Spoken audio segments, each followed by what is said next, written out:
Good morning, guys. Welcome back to the channel. My name is Abby, and I warmly welcome you to the Caribbean and to my yardstead here in Trinidad and Tobago.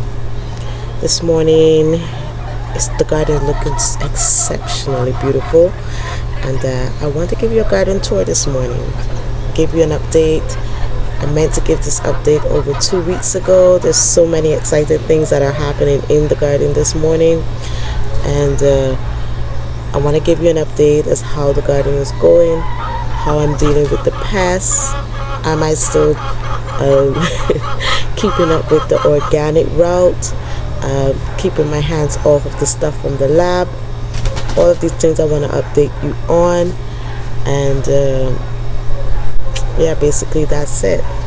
So this morning, as I said, the weather, the morning sky is beautiful this morning, and I think this morning is going to be a great morning to share the garden with you. So I'm going to start from this side of the garden, the front of the house, and we're going to work our way to the back. And as you guys know, I've congested all my plants to a very small space in the front of the house where it gets direct sun. And since I've done that, production has ramped right up. And so I want to, right off the bat, encourage you, if you have a garden, find that spot in your yard, around your house, in your garden, wherever, and position your plants in direct sun. It does wonders. The plants perform exceptionally well, completely different to the last 2 years of me trying to grow our own vegetables. I've seen less frustration on my part. Frustration is still there, but I see more reasons for joy. So I'm going to share everything I'm learning with you in the garden, especially in the Caribbean, where we have immense pest pressure. And I'm not going to bash whether you use the organic route or if you're going to use the stuff from the lab. I'm not going to bash that, because I do think that each route has its season, and in the Caribbean, where we don't get a reprieve from the onslaught of pest pressure, sometimes we do need some intervention. That's my opinion. You don't have to accept that, but that's my opinion. But right now, this season, this year, I am working on using the organic route, and that's after using the stuff from the lab to help me cut back on a spider mite infestation that I had, as well as a thrip infestation that I had. Now, I'm not completely over it, but I have knocked it back to a point where I think I can manage it. And so that's what we're doing this year. We're managing the pests organically, and we're putting the plants in direct sun to see the difference from last year to this year. And whichever way performs best, you're going to keep with that one. I mean, I'm learning as I go, and I'm just taking you along with me. And yeah, I'm not going to keep talking now. I just want to give you this tour because I'm super excited, and the lighting is perfecto. So let's get right into it, guys. Alright, so this is the front.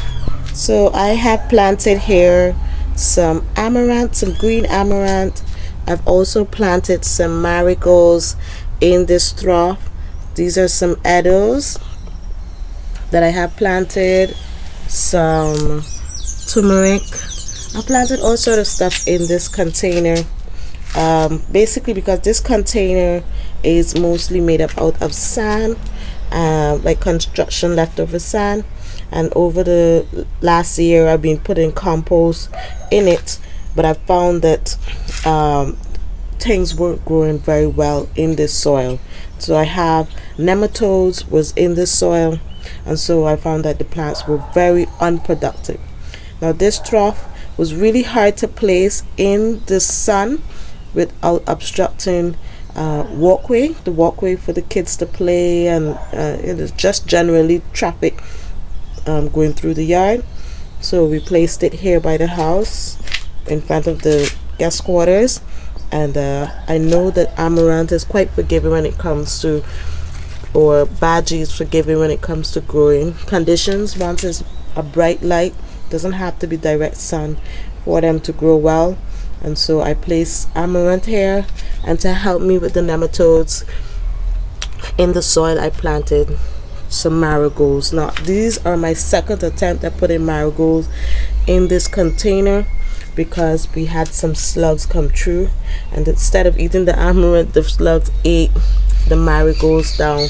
As I said, the slugs are very attracted to the marigold plant, so I kind of use those as sacrificial plants to try and keep the slugs off of what we want to eat. And this is the amaranth or the baji. These are what I hope to use over the next couple of weeks in order to make like baji rice and stuff like that we like to eat here in Trinidad and Tobago. So this is this first trough over here, and behind me here I have this pot. I meant to rip it out, but I just pushed it to the side here, and believe it or not, this morning glory, the foliage just became so beautiful, as if it said, oh, I prefer the shade, lady. So this plant has been performing so well in the shade, the morning glory. And so, who doesn't want beauty? You guys know I love pretty things. I really do like pretty things. And so I decided to leave it alone, so the hummingbird comes by in the morning and has his or her share of the nectar in the morning glory, and it's quite thrilling to see. So yesterday evening, I need soil because I have some okra seedlings that I need to get into their forever homes now for the last 2 weeks. They need to get into a pot, so I didn't have any soil, and I didn't have any money to buy soil anyway. So somewhere around the neighborhood, someone did some disturbance of soil. I know it's clay, but that's okay, because I have a lot of compost, a lot of organic matter that I can put into this that would improve this over time. I'm going to show you what I mean later down. So I don't know the name of this plant, but this too loves the shade. It does really well in the shade, and I found that when we go like hiking or something, or in the forest, these tend to be on the forest floor doing really well. So I just mimic that by keeping this in a shady spot. Yeah, mother-in-law tongue, crown of thorns, they're all there in that corner. I'll tidy this up sometime in the future. My focus right now is getting the fruit trees going. So right here I have a volunteer pumpkin that popped up in this container, this 50-gallon drum, with a lemon tree. That's what's in this 50-gallon drum right here. And this volunteer pumpkin came up, and I just took care of it, and I just let it do its thing. So it's running where it wants to go, and I'm hoping that with it being in full sun, that it will produce something for us. I don't know what type of pumpkin it is. We'll find out together. But yeah, that's the plan. So in this bag here, this is gravel, construction gravel, and all I did is that I mixed some chicken manure on the upper levels of this gravel, and I planted a little piece of this dragon fruit, and it since then has multiplied really well. And I had a second one in a bag here which has rooted into the bag, and I'm like, I'm not gonna bother it. It's there, it wants to be there. And so that one is starting to grow up as well. This lovely flower here is called the Gumfrina. It's quite beautiful, and it's a great cut flower as well. It does well in vases. Over here I have stuck another marigold. I'm trying to stick them everywhere, because for the beauty, and also to distract the slugs from my leafy greens and stuff like that. So my rosemary was really badly affected last year by the spider mites. Believe it or not, the spider mites and the thrips were all over this thing, and it refused to thrive. But now it's been doing great. It's been doing really good. It's catching back itself, and I'm really happy for that. Now let me share with you this I don't even know how to put it into words, guys. Do you see that? I have a bunch of berries on this mulberry tree. When I tell you, a bunch of them, a bunch of them. Now I watch a fellow YouTuber that's gardening with Stacy, and she stripped her plant. As you can see, the plant is it barely has foliage on it because I strip it all off, guys. I mean I left a few, these older ones here, but I left very minimal leaves, and so the plant reshooted and it bloomed like crazy, guys. When I tell you, there are berries all over, mulberries coming up all over this plant, and I feel like it's not like a year of redemption. I don't know, I don't want to say it too soon, but that's how I'm feeling right now. So the mulberry are all over this plant, guys. I can't show you everyone, but it is so many of them all the way up to where I strip this plant. So that's why I say, when you're gardening or you're watching YouTube garden channels, you want to watch someone that's in your area so that they can give you tips that work for them and you can mimic it and see if it works for you. In this case, gardening with Stacy girl, the stripping of the leaves worked because I also have this in a feed bag, and I would say that that's about 20 gallons of soil. Yeah, I would say that's about 20 gallons of soil there that this mulberry cutting is in, and I've only had this plant for 1 year, so that's really, really good. This is an old what do you call this container? An old vacuum container. It has wheels. It's pretty easy to move around, and I just put some soil in there, and I put one of the tomatoes that we started from seed together. Look how healthy this plant is looking, guys. Look how healthy this plant is looking. It is looking exceptionally well. I have not had a tomato look this healthy in years. Believe me when I tell you that. I also chopped back this Confederation rose, and I gave up on it. I was about to empty out the bucket and repurpose the soil to plant something to eat, but then it shoot many side shoots, and it is looking great.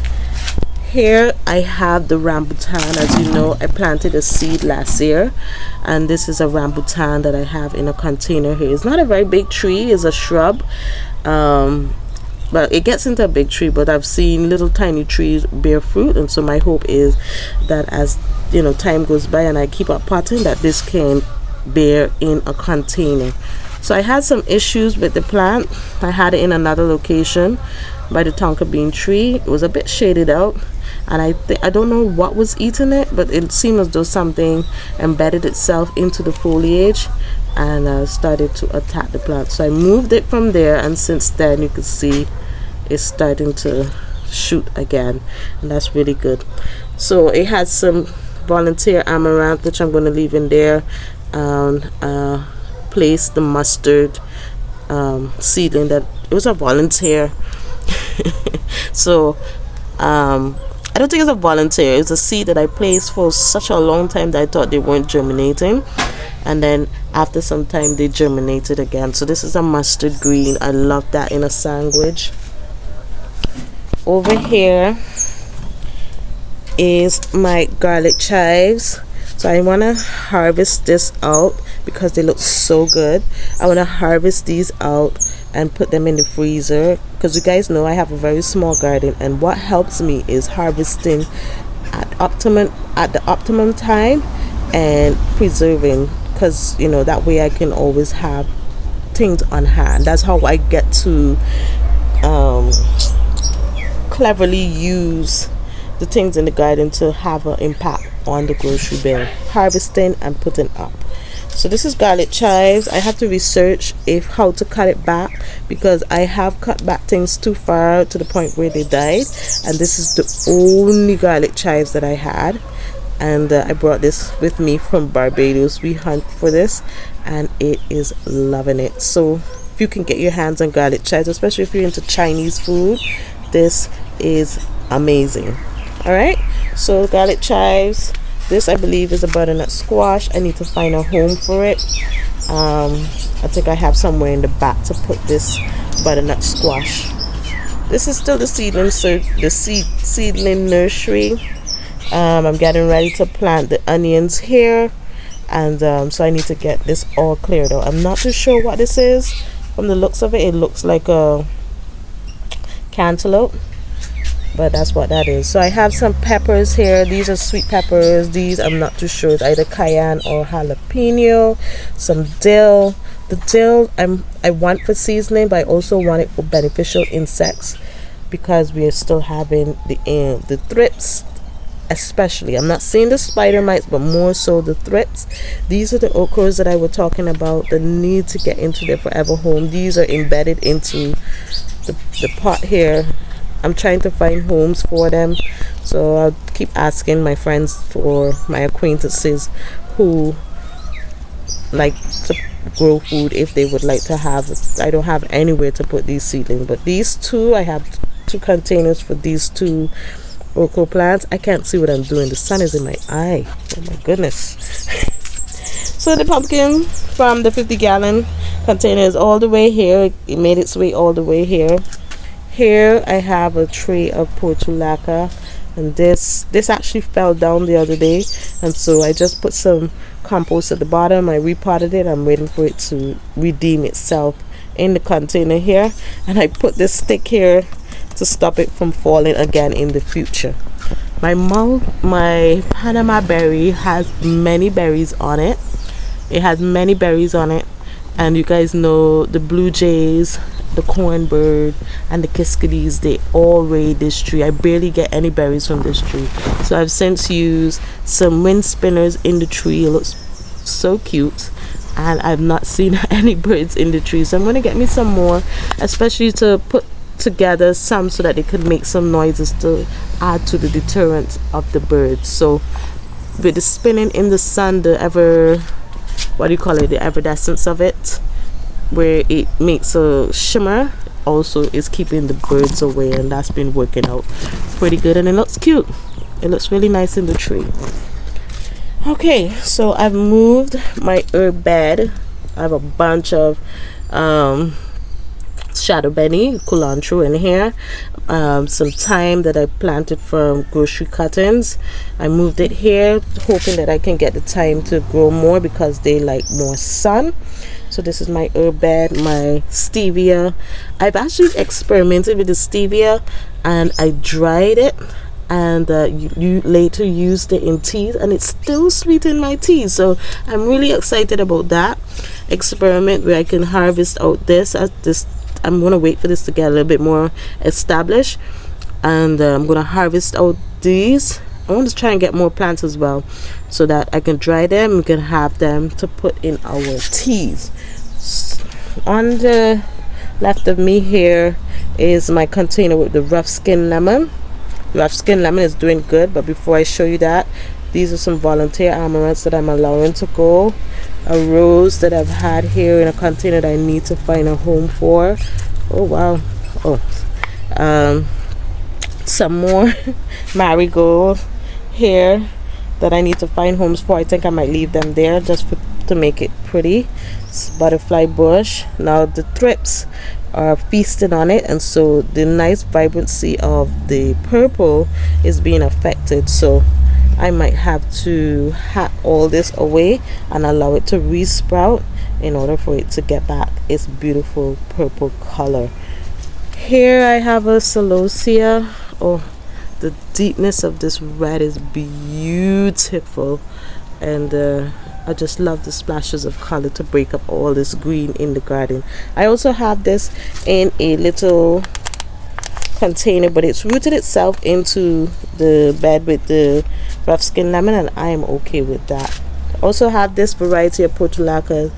Here is a more open petal one, and it is beautiful. I don't see the bees going for it though, but it's a beautiful plant to look at. The bees, however, love this one. This is one I pick up from the side of the road. The bees are all over this when they're ready, and this is also very beautiful, but it peters out like around 10-11 o'clock, it doesn't stay open very long. It's not a long lasting bloom at all. So I have some more baby rough skin lemons showing up on the plant. So I finally can say that this plant is happy with me and all my efforts. You can still see some curling. These were some aphids and some spider mites, but I've dealt with the spider mites and I haven't seen them come back as yet. But all the new foliage that is coming out is looking pretty good. So we have rough skin lemons in them on the plant, and it is laden. It has so many fruits on this plant this year, and I am super duper thrilled about it. All that hard work is starting to pay off. Ooh, let me try and get this going because then this video will be too long. So these are the seedlings for the onions. They are ready to go into their home. They're not spindly. They look so healthy. I also have some kale, some pak choy, some seasoning peppers, all that I need containers for. I'm in a predicament. This is another celosia. To my left here I have pepper trees. As you can see, the curling of the leaves has returned, and believe it or not, it is the thrips, not the spider mites, but the thrips are doing this to my pepper trees. And I have been coming out blasting it with water. I'm on my knees showing you this pepper plant, but after spraying it with the soapy water and the eucalyptus and the peppermint oil, it does knock them back. But I found it the next day there are more thrips, and you can't put the soap and the peppermint oil on it every day. So what I've been doing, because I thought that was a quick fix, you could spray it with the soapy water and my problems were fixed, but with the thrips it's not working. So if you have curling in your leaves, I'm gonna make a video about it, more in depth, more details about it. But if you have this curling of your leaves, or the white, the green is disappearing from your leaves, most likely thrips is what's doing that to you. It's a very fine creature. I'm going to try to capture it on camera. I'm trying to get out of the sun so you can see me and I can see you. Yeah, so I'm going to give an in-depth video on dealing with the thrips, because I find when you know what pest you're dealing with, you're less flustered and you're less prone to panic. Because I panicked last year. I had a bunch of spider mites and I just panicked. So once you know what you're dealing with, you are able to stay calm and collectively deal with the issue. And this issue, once you have this curling of the leaves, especially with the pepper plants, it actually affects, you will see like a curling on the tomato plants. That too is thrips also do that as well, along with spider mites. You just have to investigate your plants, see what's on it, and deal with it. So I'm going to give an in-depth video on dealing with the thrips. So far, after spraying it with the mint oil every 3 days, I've recognized that I need to blast the plant with cold water. The problem with Trinidad and blasting the plant is that we are on water rations. We never get water every day. We get water sometimes 2 times a week or 3 times a week, and so we don't have a pump running outside in the garden, so it's just gravity fed water in the hose, you know, when there's no water in the pipe.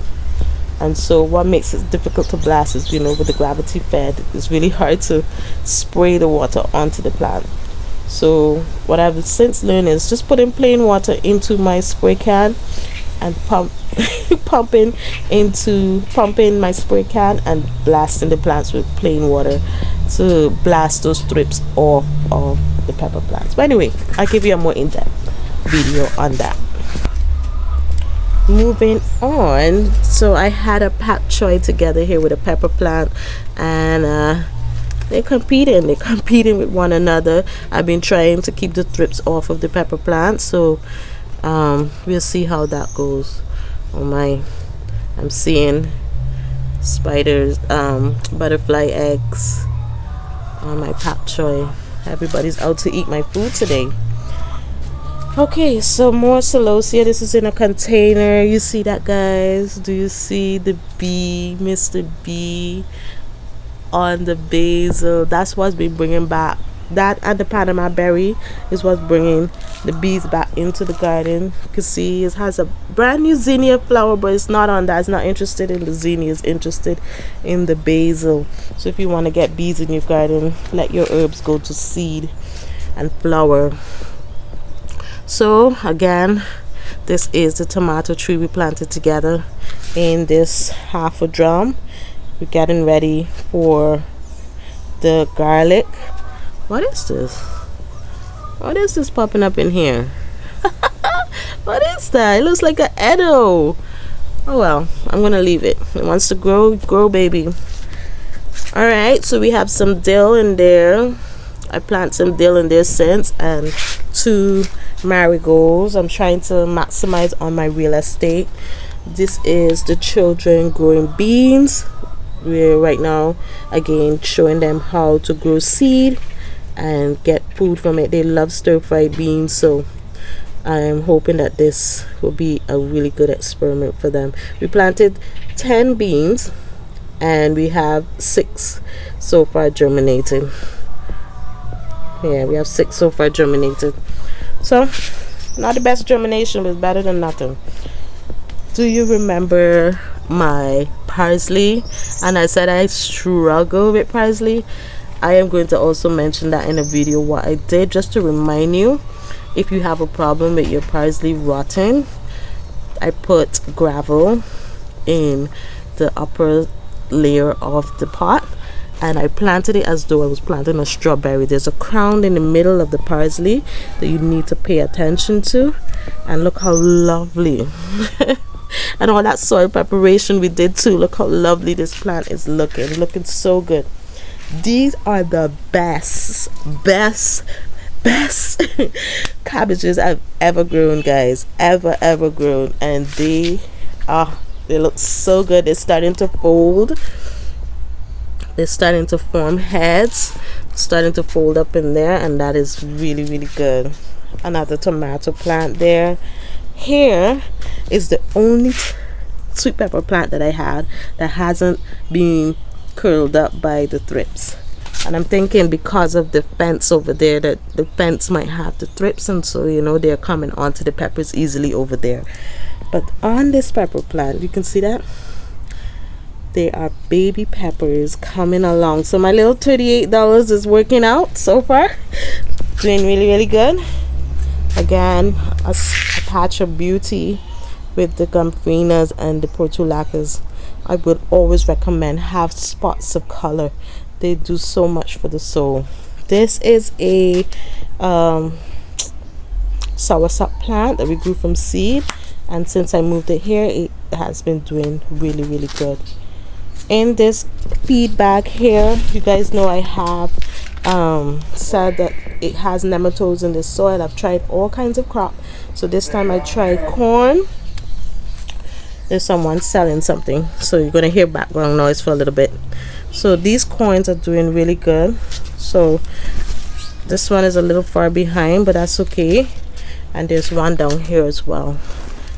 Yeah, I also placed a seed of an okra down here, and it is growing up, and I am all for it, just for me to keep it well fed, and they will be doing all right. I'm gonna just go through. So sweet peppers.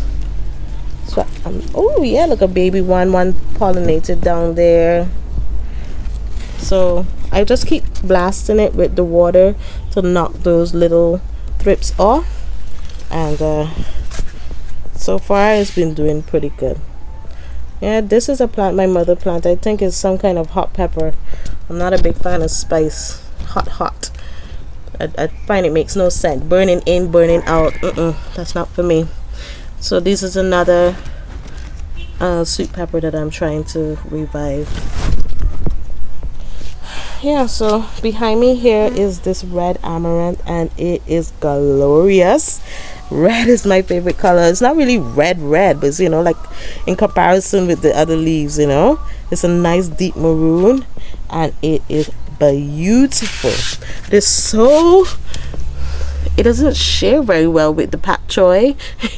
Even though the pak choi is in dapple light, you know, it's the pak choi isn't growing really well in this container. So I'm thinking that something will be going on in there. I don't think I'll plant pak choi in this container again. I placed a baby. Oh, my rose is falling apart. These roses are so beautiful.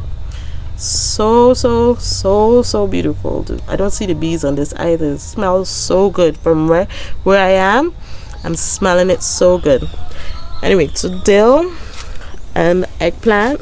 These eggplants are on probation because I'm not seeing any fruiting on it as I hoped. But the Bianca has fruits all over it. That one has to come off. She has fruits all over her. The Bianca, she has fruits everywhere on her. So if the Bianca is going to be producing, I'm going to probably take out those two and find new plants to replace them. Since spraying with the peppermint oil, this fine thyme has revived. Look how beautiful that looks. It's glorious.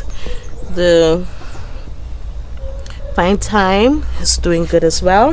Not fine thyme, what's called this? Chive, bunching onions, scallion, whatever you want to call it. And look how big. It's taller than me now, guys. Look how big this cucumber has gotten since the last 2 weeks. Plants want to grow. You just give them the right conditions and they're going to take off in there. So in here has some baby cucumbers waiting to be pollinated. I hope that they stick. And I tried pollinating by hand, but the flowers that I picked up didn't have any pollen in them. I'm hoping that the thrips didn't eat out all the pollen. More beauty here hung up on the gate. This is the last cauliflower. I'm waiting for it to flower. In the meantime, I stuck an okra over there. Suriname cherry. This is my pak choi that we planted together probably 3 weeks ago, and they had a cabbage that was coming out at night, and I think I caught him, but he was eating up all the insides of there. I'm harvesting and we're making our pak choi salads. We prefer the pak choi salads over the lettuce salads. I can't explain to you why, but it's absolutely decadent with homegrown pak chois, let me add. This bed is a bit concerning for me. This is sweet potato, and I also have a eggplant in here, but as you can see, the leaves are not very green. Even though I'm feeding the plants, the leaves aren't deep green. I'm going to show you a contrast of what I mean deep green. So this is in this container, and behind me is this one. You can see how lush and deep green this one is in comparison to this one. So we'll see how it produces. This whole container seems to be lacking nitrogen in some way. So these are my two new additions. These are some old chicken bedding that I have here.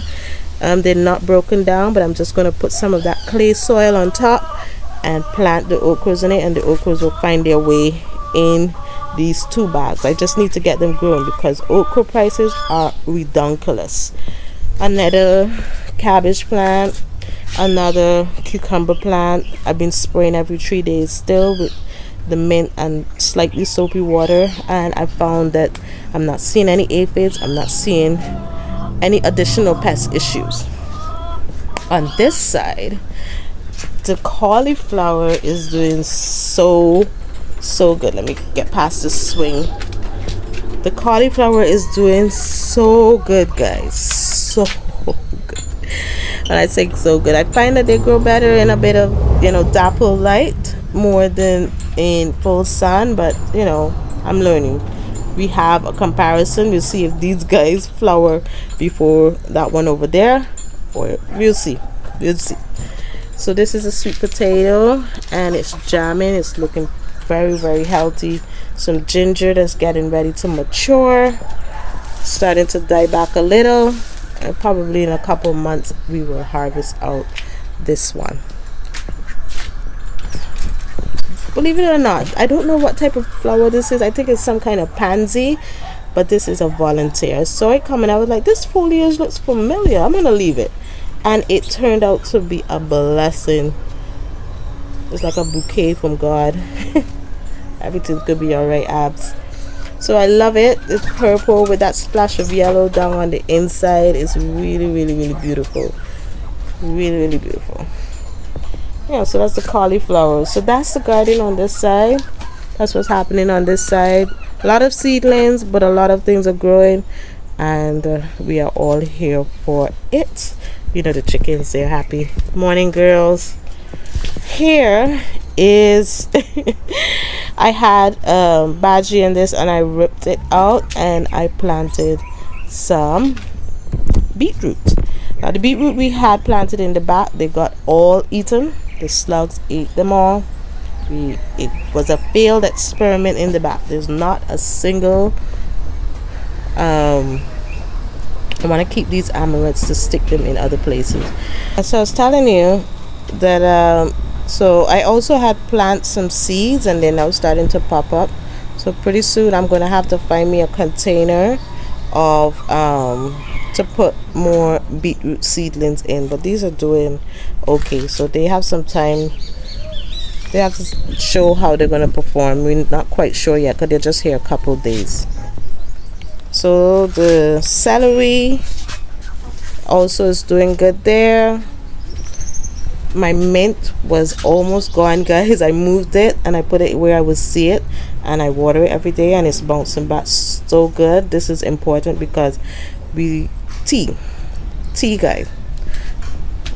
Okay, so on this side I have my plantain. You can see how big it has gotten. It wants to grow. It's growing, and that's pretty cool.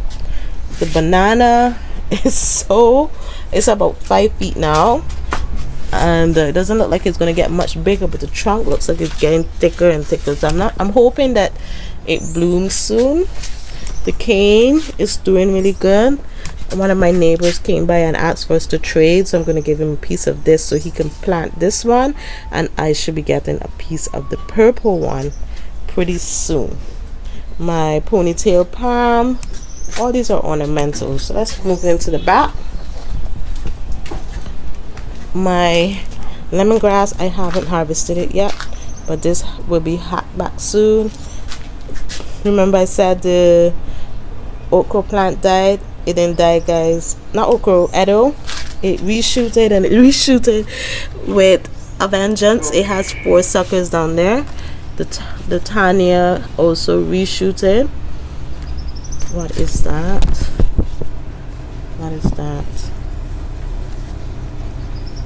I'm not sure what that is. Yeah. So the pineapple trough as well is doing pretty good. We have 1 pineapple blooming.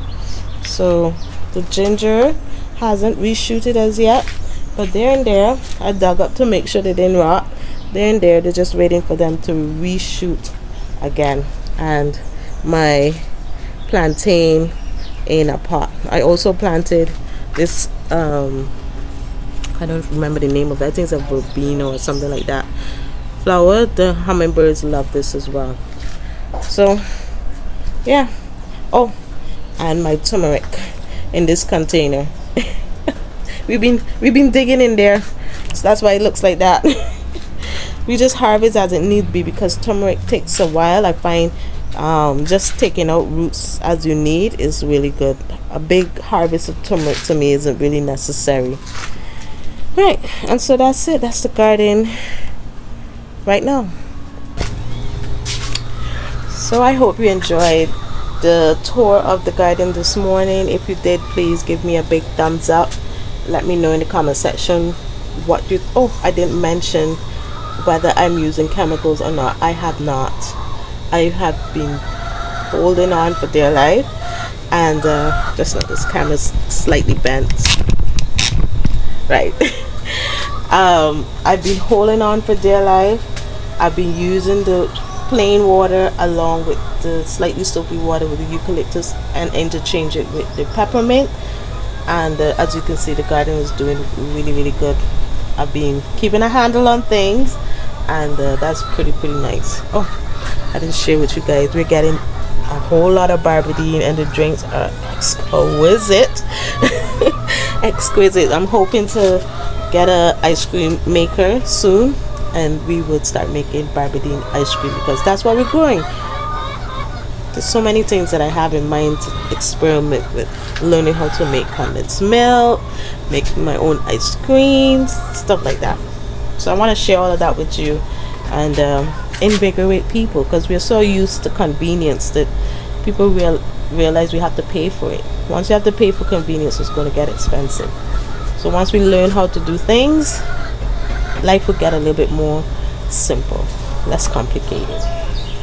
Be your own convenience store.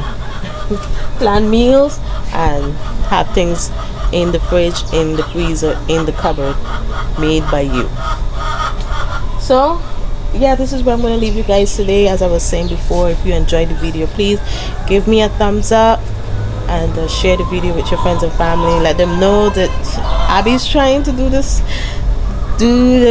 pest control organically this year, and I'm going to really need your encouragement. Hold my hand, especially those who are organic gardeners, and let me know what you think about the garden. You know, there's a plant I'm watching right here that I did not share with you.